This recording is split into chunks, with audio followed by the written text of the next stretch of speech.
Vous m'avez demandé, je me suis souvenu que vous aviez fait un topo un peu similaire avec Maxime Renaud il y a 10 ans. Vous voulez faire. Et j'ai évidemment bien suivi le topo, mais ça m'a donné aussi un peu le recul de ce qui s'est passé sur ces 10 dernières années. Et à vrai dire, merci. Et à vrai dire, il s'est rien passé de révolutionnaire, mais on a évolué vers une plus grande standardisation de façon progressive. Mais on a eu aussi beaucoup de métriques, de transparence de nos outils. Et donc finalement, il y a beaucoup à dire. Beaucoup à dire par rapport à ce qui s'est passé. Et quand on parle de critères d'imagerie, on pense évidemment survie. C'est l'impact du patient, et on a besoin de ces critères d'imagerie comme surrogate. Et finalement, on fait une grande cascade d'amalgame de la survie jusqu'aux critères d'imagerie, en faisant l'amalgame que survie, c'est un peu quantité de cancer, quantité de cancer, c'est volume des lésions cibles, et puis il faut simplifier parce qu'on n'a pas des outils de segmentation automatique pour l'instant, et donc on prend des échantillons qu'on mesure en 2 dimensions. L'objectif, c'est toujours le même. L'objectif, c'est d'individualiser des populations de patients, voire de tumeurs, s'il y a une hétérogénéité au sein même du patient des tumeurs, avec un pronostic différent. Et puisqu'on est dans la réponse, c'est simplement de savoir s'il ne faut pas être plus agressif pour ceux ou ces patients, intervenir plus tôt, pas attendre la progression pour faire autre chose. On ne parlera pas de stratification de population en amont. Et vraiment, ce travail, il est hyper important dans Operandi, puisque en fonction de ces critères de jugement, de réponse, seront fixés des critères de jugement pour évaluer des modèles. Et donc, on va partir de choses qu'on sait. Ce qu'on sait, c'est que la radioembolisation, elle induit de la nécrose. Et sur ces vieilles séries de corrélations pathologiques avec des explants, on voit que plus la lésion est petite, plus il y a de nécrose. Alors, on sait depuis qu'il y a beaucoup de paramètres qui influent, mais on comprend, et nous d'emblée, on a cette notion qu'en fonction du volume de la tumeur, on va peut-être pas attendre le même aspect en imagerie post-thérapeutique. Okay. Deuxième point, cette nécrose, elle apparaît progressivement. C'est pas simplement les modalités d'imagerie macroscopique, radiologique qui sont en retard, c'est aussi que les remaniements tumoraux intralésionnels se font progressivement, et vous voyez ici en vert la proportion de nécrose complète au fur et à mesure du temps. Là encore, c'est une vieille série, des choses ont évolué, notamment sur le plan thérapeutique. Et puis la dernière chose, c'est que la nécrose, elle dépend de la dose délivrée. Alors, une grande révolution, ça a été la dosimétrie personnalisée, mais c'est sûr qu'on ne va pas attendre de nécrose si on n'a pas mis une dose suffisante. Et vous voyez ici sur des sphères de verre, les doses très élevées qui permettent d'obtenir 100% de nécrose complète. 2 fois le seuil recommandé. Alors, on a parlé des 2 extrémités du spectre où se situe la radioembolisation. Nous, en réponse, ça va nous guider, ça va être un vrai impact. En fait, est-ce qu'on va rechercher une réponse complète ou est-ce qu'on va chercher un contrôle de la maladie? Okay, quel va être notre objectif? Alors, quand on se place sur une segmentectomie radique, on veut être l'équivalent du chirurgien. Donc, on veut une réponse complète. On veut savoir si c'est viable ou pas viable. Quand on se place de l'autre côté, eh bien, là, c'est une discussion plus compliquée et encore plus compliquée aujourd'hui où on commence à avoir des traitements combinés. Mais la stratégie de contrôle de la maladie est extrêmement importante à prendre en compte. Très bien. Maintenant qu'on sait ça, rentrons dans les critères. Rentrons dans ce bon vieux critère RESIST, maintenant RESIST 1.1 depuis quelques années, qui a permis d'évaluer beaucoup de traitements qui n'a pas été développé pour le foie initialement et qui repose vraiment sur la cascade que je vous ai montrée initialement, à savoir qu'il nous faut des mesures standardisées, reproductibles, qui nous permettent d'évaluer la réponse selon la réponse en taille de la lésion. Alors, quelques éléments de RESIST. J'ai pris 2 cohortes qui sont un peu les 2 cohortes des 2 extrémités du spectre. celle du Legacy Trial, que vous connaissez bien, 162 patients, essentiellement solitaires de moins de 8 cm, et vous voyez que le taux de réponse objectif confirmé, c'est-à-dire confirmé par un follow-up d'imagerie, pour le récit, c'est 46%. Voilà ce qu'on attend. J'ai pris une autre cohorte qui va constituer une partie de la cohorte opérandi. C'est simplement un petit échantillon. C'est la cohorte de Beaujon de 2018 à 2020. On a relu de tous les scores d'imagerie cette cohorte. Vous avez 102 patients, par contre, essentiellement des CHC avancés, infiltrants, avec envahissement de porte. Vous voyez que le taux de réponse objectif confirmé, il est de 22%.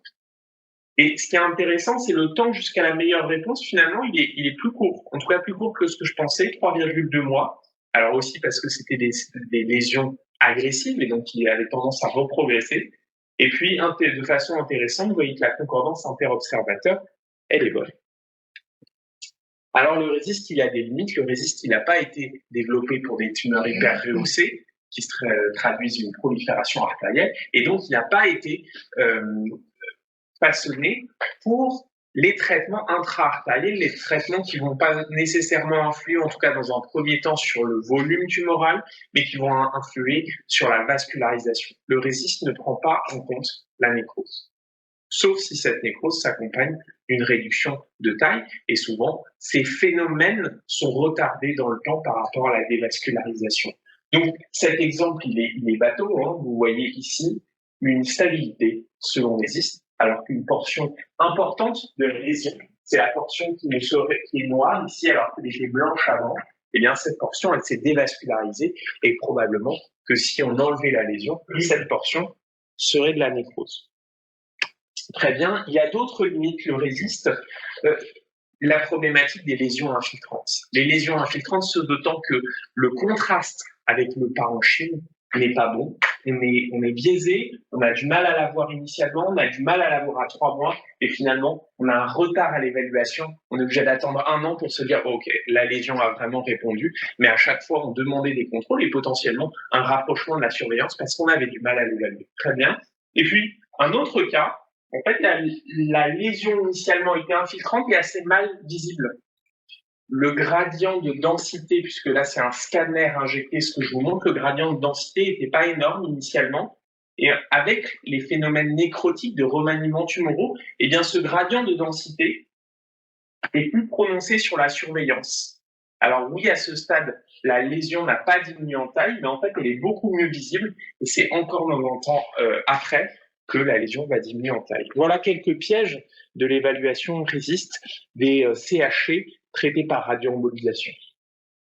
Alors, puisque ce sont des tumeurs hypervascularisées, ça fait un certain temps, le RESIST a été modifié pour prendre en compte le rehaussement tumoral et donc ne plus mesurer la lésion dans son ensemble en 2 dimensions, mais uniquement mesurer les portions viables. Et une portion viable, c'est traduit pour nous en imagerie comme une portion hyper rehaussée, c'est-à-dire qui prend le contraste, c'est-à-dire qu'il y a un passage du contraste des vaisseaux jusque dans l'interstitium, dans la matrice extracellulaire.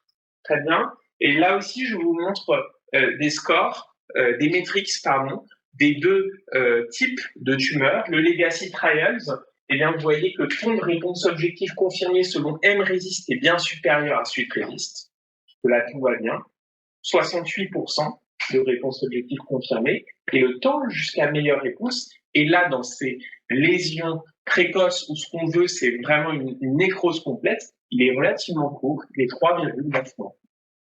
C'est très intéressant parce que on se pose vraiment la question de quand faire l'imagerie. À ce stade, je ne vous parle que de métriques, je ne vous parle pas avec quelle modalité. Je vous dis scanner IRM, je ne vous dis pas quand, je vous montre simplement des métriques dans le temps, mais viendra cette question une fois qu'on aura balayé les différents scores qu'on utilise de façon pratique en clinique ou qu'on a utilisé. Très bien, dans la cohorte de Beaujon, avec des stades plus avancés, on avait plus de 1 tiers, 40% qui avaient un taux de réponse objectif confirmé et on avait un temps jusqu'à meilleure réponse relativement semblable, 3,2 mois. Alors en fait, la raison pour laquelle c'est 3,9 ou 3,2 mois n'est pas la même en fonction de l'extrémité du spectre. C'est-à-dire que là, finalement, les phénomènes de nécrose apparaissent relativement vite. Et dans cette cohorte-là, ce qui se passe surtout, c'est que les patients reprogressent après. Voilà. La concordance interobservateur dans notre corps, elle est très élevée sur le M-RESIST, plus que dans la littérature. Alors, les lignes du M-RESIST, eh bien, vous voyez les nodules résiduels. Je vous ai montré, je dis très bien, M-RESIST prend en compte le fait que la portion centrale s'est dévascularisée. En revanche, c'est pas simple de savoir comment mesurer. Finalement, je vais faire qu'une mesure. Et donc, cette mesure, en fait, elle va, d'une certaine manière, me minorer le volume viable lésionnel. Très bien. Autre problème. Il y a une réponse, mais il y a un croissant périphérique, tissulaire, irrégulier, épais, mais qui fait plus de 180% de la tumeur. Mais dans ce cas-là, c'est très difficile de mesurer, parce que si on mesure simplement l'épaisseur, vraiment on surestime, excusez-moi, et puis si on mesure d'une extrémité à l'autre, ça n'a pas de sens, on fait du résist. Donc là encore, les mesures, le fait de mesurer, qui est censé standardiser, reproduire, eh bien, nous pose problème et on est obligé de s'arranger pour finalement faire que la mesure colle à notre impression. D'autres lésions, d'autres problématiques, je vous remonte la lésion tout à l'heure, la lésion hyporéhaussée. Et bien là, finalement, le M-RESIST, c'est pas qu'il est mis en échec, c'est simplement qu'on ne fera pas du M-RESIST. On appliquera dans les M-RESIST les règles de résist puisqu'il n'y a plus de portion intervasculaire. Et puis, un dernier élément, je vous ai parlé jusqu'à présent de la tumeur, je ne vous ai pas parlé de quelque chose dont Aurélie vous parlera beaucoup, c'est l'environnement péritumoral et ce qui se passe au pourtour de la lésion.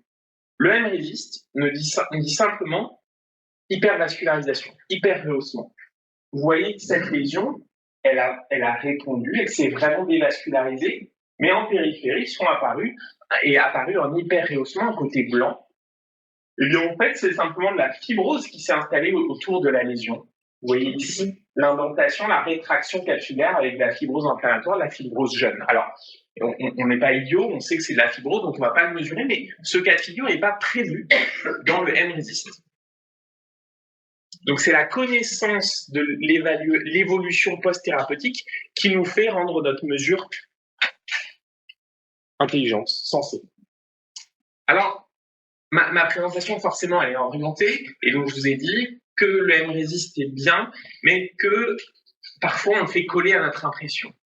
Eh bien, le LIRAD, c'est ça. Le LIRAD, c'est une sémiologie très précise, très bien développée, mais au final, on répartit les patients, les tumeurs, dans des catégories, et ces catégories correspondent à notre évaluation sémiologique, pas à des mesures, simplement. Alors, le LIRAD, on ne parle plus de mesures, on va parler de catégories. Déjà, on va dire est-ce que c'est évaluable ou non évaluable, et ça, c'est important parce que de cette catégorie découle une prise en charge différente, c'est-à-dire si c'est non évaluable, il faut refaire l'imagerie. Et puis après, 3 catégories distinctes. L'ARAS non viable, c'est-à-dire un équivalent de réponse complète. L'ARAS viable, c'est-à-dire stable, réponse partielle ou progression. Et puis, une catégorie intermédiaire qui n'existait pas jusqu'à présent, qui est très intéressante, c'est le LIRADS équivoque. Alors ça, c'est la version de 2018.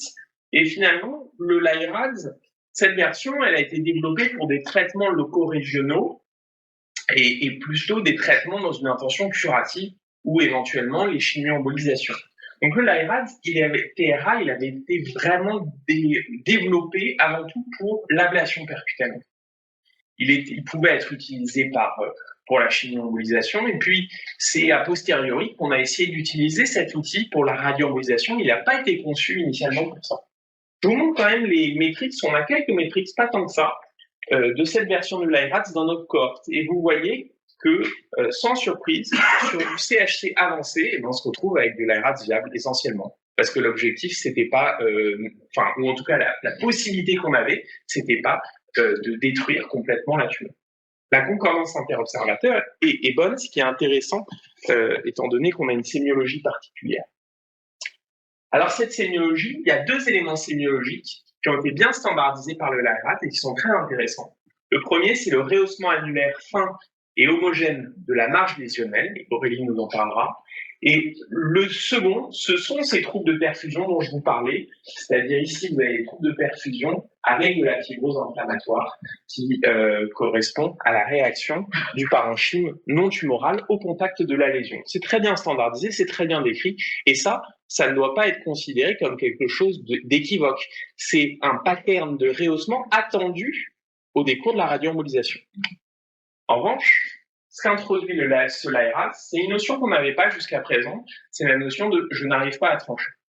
Et ce cas est très joli. Vous avez le scanner injecté avant la radioembolisation, la réévaluation précoce telle qu'elle se fait à Beaujon, c'est 3 mois après la radioembolisation par scanner injecté, et on a une plaque d'hyperrehaussement moins prononcée, moins nodulaire, un peu plus diffuse.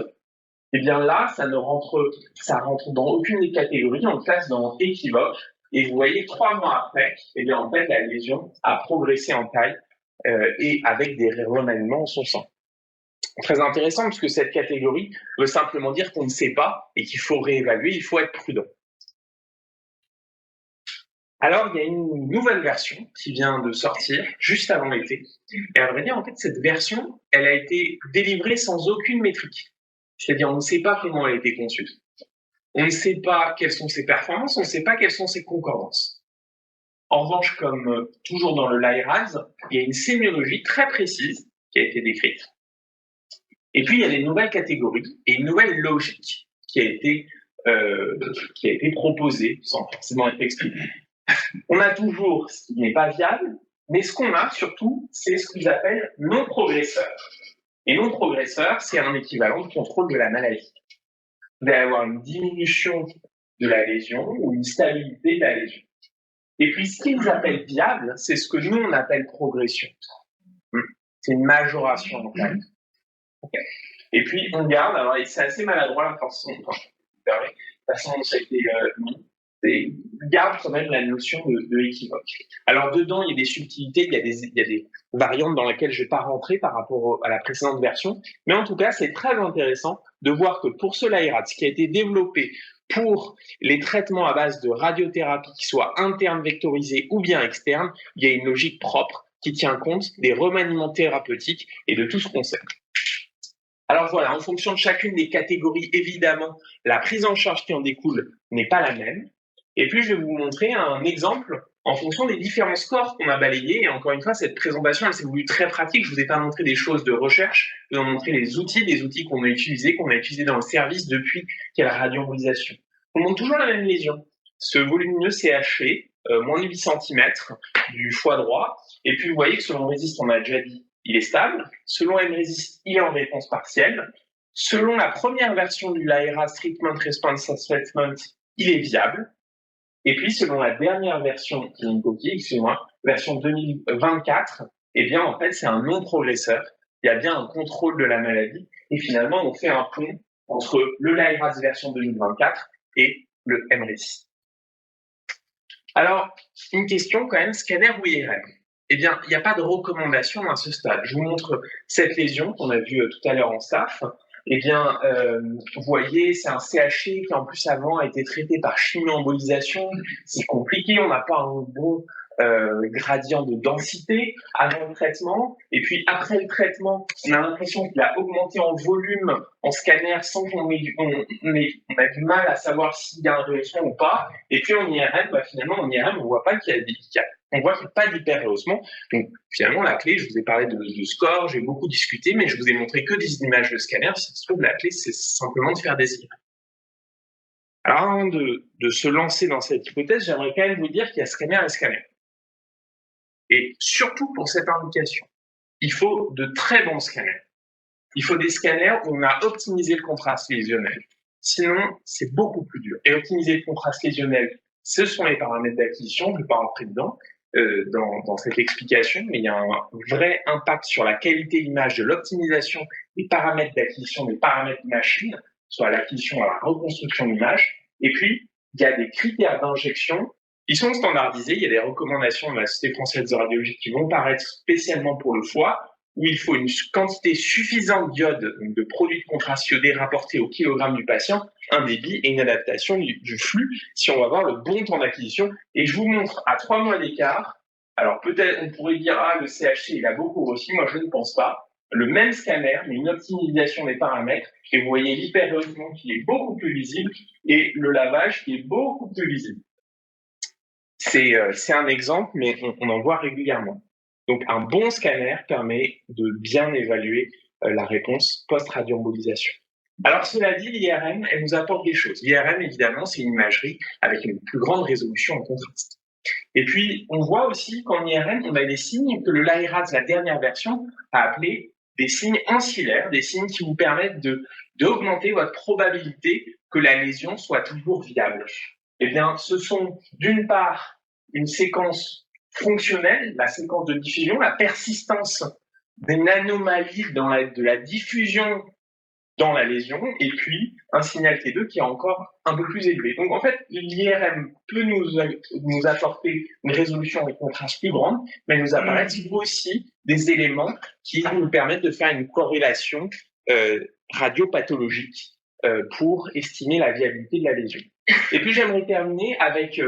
On a un peu de recul, mais pas beaucoup d'études finalement sur l'IRM. On n'a pas d'études qui comparent les performances entre le scanner et l'IRM. Les surveillances sont finalement très hétérogènes, et on l'a vu dans les cohortes qu'on a repris, très hétérogènes en timing, très hétérogènes en modalité, et encore hétérogènes sur les scores de réponse.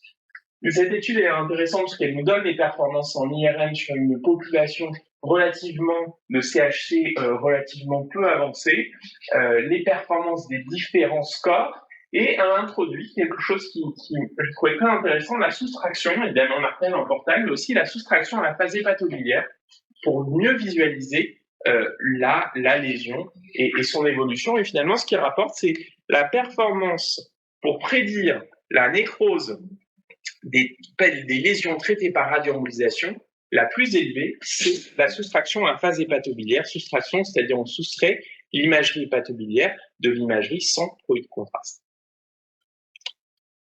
Voilà, et je vous montre un exemple tiré de cet article. On voit ici la soustraction à la phase hépatobiliaire, la corrélation histopathologique, qui montre une nécrose complète de la lésion. Alors en conclusion, pour évaluer la réponse à la radioembolisation, finalement, s'il y avait une chose à retenir de ce topo, c'est qu'il faut une imagerie de qualité, quelle qu'elle soit. Ensuite, il faut prendre en compte la nécrose tumorale. Il faut connaître les remaniements de l'environnement péritumoral. Quel outil? Ça c'est un peu une appréciation personnelle. Je pense que l'outil, c'est soit le MRESIST, mais en utilisant tout ce que la sémiologie LiRADS a rapporté, ou peut-être le LiRADS TRA Radiation Therapy Assessment, mais c'est encore trop tôt pour l'affirmer, puisqu'on n'a pas les métriques, et on espère pouvoir les publier. Et puis quand? Eh bien, c'est très hétérogène, mais de toutes les cohortes qu'on reprend, on voit que le temps jusqu'à meilleure réponse, quel que soit le stade, c'est entre 3 et 4 mois. Donc, probablement que le schéma actuel de surveillance à 3 mois, puis à 6 mois, puis tous les 6 mois, est un schéma pertinent. Je vous remercie pour votre attention.